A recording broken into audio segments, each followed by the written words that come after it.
Sa video na ito, ipapakita ko sa inyo kung paano ba mag-setup ng TikTok ads. Hi, my name is Robert Flores, isang online marketer. At sa channel na ito ay gumagawa ako ng mga videos about online marketing, mga product reviews na makakatulong sa iyo para magkaroon ng profitable online business. Kaya kung bago ka dito sa akin channel, make sure na mag-subscribe at i-click mo na rin yung bell icon para lagi kang updated sa mga bago kong videos. So bago tayo mag-start, bigyan ko lang kayo ng konting information about TikTok. So si TikTok ay nag-start noong 2016 at nag-boom na itong platform na to sa nitong pandemic. At ngayon, pag-uusapan natin paano ba makakatulong itong TikTok ads kung ikaw ay may business o kaya kung gusto mong dumami yung followers mo, kung paano ba mag-promote using TikTok ads.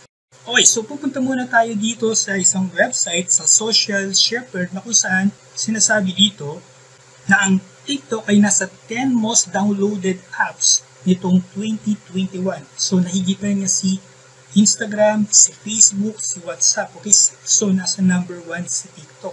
At ang kagandahan nga dito, dahil nga itong TikTok, isang social media platform na kung saan maaari ka makapag-upload ng mga short video content from 15 seconds up to 3 minutes. So right now nasa 5 minutes. So pwede ka na makapag-upload ng mas mahaba. Okay? So according dito nga sa website na to, sabi dito, TikTok celebrated a milestone of 1 billion active users in 2021. So na-release to no September 2021. At meron itong 30.8 million daily active users using iOS. At ang projected nila ay aabot to ng 15 million UK TikTok users in 2025. And actually, may dalawang paraan para makapag-setup ka ng TikTok ads. Pwede kang gumamit ng desktop, laptop, or using our mobile phone. Okay? So ipapakita ko lang dito, using the desktop, pwede kang mag-setup ng TikTok ads. Pumunta ka lang dito sa tiktok.com/business. Okay, so ang kagandahan dito sa TikTok, even na wala kang TikTok account, pwede ka makapag-create ng campaign. Okay? But for now, ang ituturo ko sa inyo ay paggamit ng mobile phone. Okay? So mas madali. So lalo na kung ikaw ay meron ng TikTok account, mas madali na makapag-setup ka ng TikTok ads. And then, i-prepare mo na rin yung debit card mo. O kaya kung meron kang GCash or Paymaya, so pwede mong magamit yun as your payment method. So kung ready ka na, ito yung step by step na ginawa ko para makapag-setup ako ng TikTok ads. Alright, so right now nandito tayo sa aking TikTok account na kung saan meron tayong 712 followers.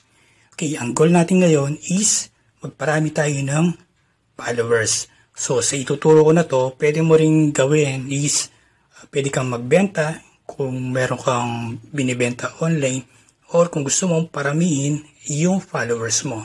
Kaya ang step 1 na gagawin natin sa ating TikTok account, make sure na yung ating TikTok account is nasa business account siya. Okay? So para magawa natin yon, i-click mo lang yung tatlong dot dito sa gilid and then click mo lang tong settings and privacy. I-click mo lang yung manage account. Ayan, so dahil ako is naka-business account na ako, okay? So makita mo dito merong account role dito kung business or personal. So isa-select mo lang yung business account. So bakit? Para lumabas itong tinatawag na analytics. So dito sa analytics, dito mo makikita, matatrack kung ilan ba yung views, ilan ba yung followers na nadagdag sa'yo everyday. Okay, so yun po yung gamit niya kung ikaw ay naka-business account kay TikTok. So ayan, so makita mo engagement, yung followers at kung ilan yung content mo, okay? At kung ilan na yung live mo. Now, balik tayo dito sa ating homepage. So, para makapag-promote tayo ng ating video, is pumili ka sa mga video mo na gusto mong gamitin. Okay? Para ma-promote mo siya through paid ad or yung tinatawag na TikTok ads. So, ngayon pipiliin natin itong isang video ko, yung aking pinopromote na product, okay? So, gumawa ko dito ng maiksing review video. Sa video na ito, i-review ko ang isa. Ayan, so siselect mo lang yung video, tapos may makikita ka dito dot sa bandang right side sa ibaba. Bago yung profile pic mo, yung tatlong dot, i-click mo lang yan. And then, may makikita ka dito ang promote. Okay, so click mo lang itong promote. Then, pipiliin mo ano ba yung goal mo, okay, sa pagpapromote ng video mo. Gusto mo bang dumami yung views? Gusto mo bang magkaroon ng visitor sa iyong website? Or gusto mo bang dumami yung followers mo? So, ang gagawin natin is magpaparami tayo ng followers muna. So, dahil ang goal ko is magkaroon ako ng 1,000 followers para ma-set up ko na, ma-activate ko yung aking TikTok shop, okay? Or kung ikaw naman meron kang website or e-commerce website, so pwede mong piliin yung more website visit, okay? Then after that, click lang natin itong next. And then, pipili ka na ano ba yung audience na gusto mo, yung gusto mong ma-target, okay?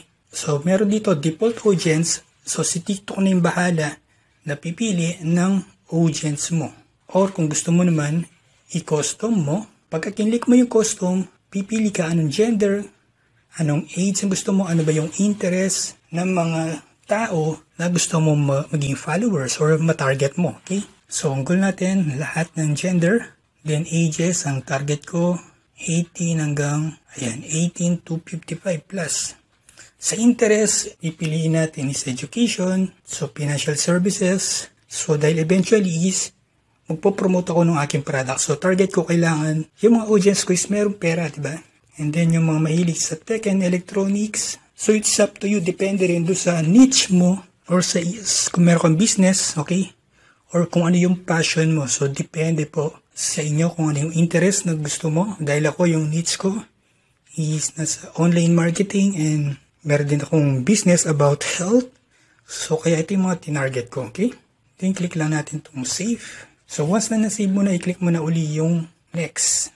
So, dito sa next, magsaset ka ngayon kung magkano yung budget na ilalaan mo sa iyong ads. So, pwedeng 50 pesos per day, yun yung minimum. Then, yung naka-default siya is 2 days. So, ngayon gagawin natin is 3 days.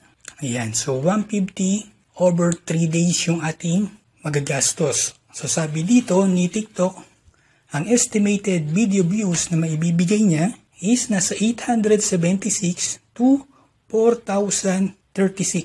Then click natin yung next. So after that, ang goal natin is tumami yung followers. Okay? So hindi muna tayo magbibenta. So dahil bago pa lang tayo, gusto natin is mapamiliarize muna yung tao sa aking page and even sa aking content. So, meron na tayo ditong 100. So, last time kasi nag-try ako na mag-promote na siya. So, na-disapprove, okay?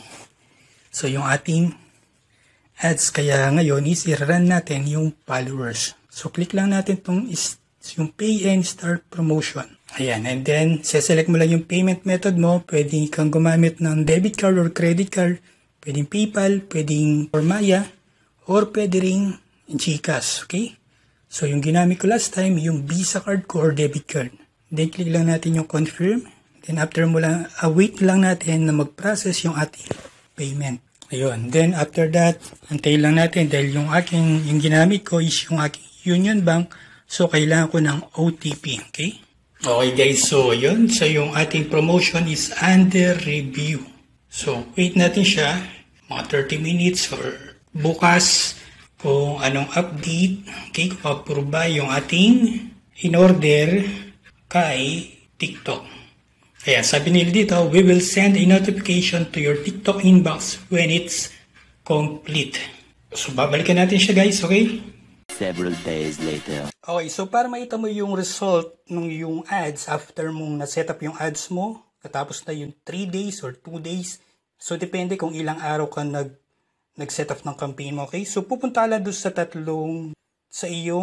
sa bandang upper right, okay? Yung tatlong guhit doon, i-click mo lang siya, and then click mo lang yung business suite, then mapupunta ka dito sa may analytics, promote, business creative hub, and then branded content, okay? So, i-click natin ngayon itong promote para makita natin yung resulta ng ating ads.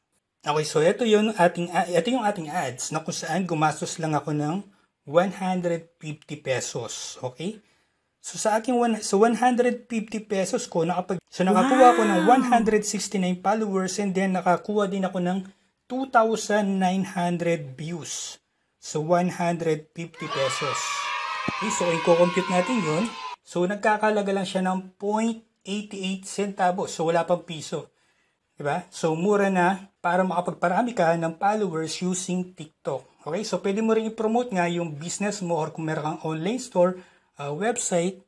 So, pwede mong gamitin itong TikTok. Okay? Then, kung gusto mo uli i-promote yung ads mo, yung video mo, so click mo lang yung promote again.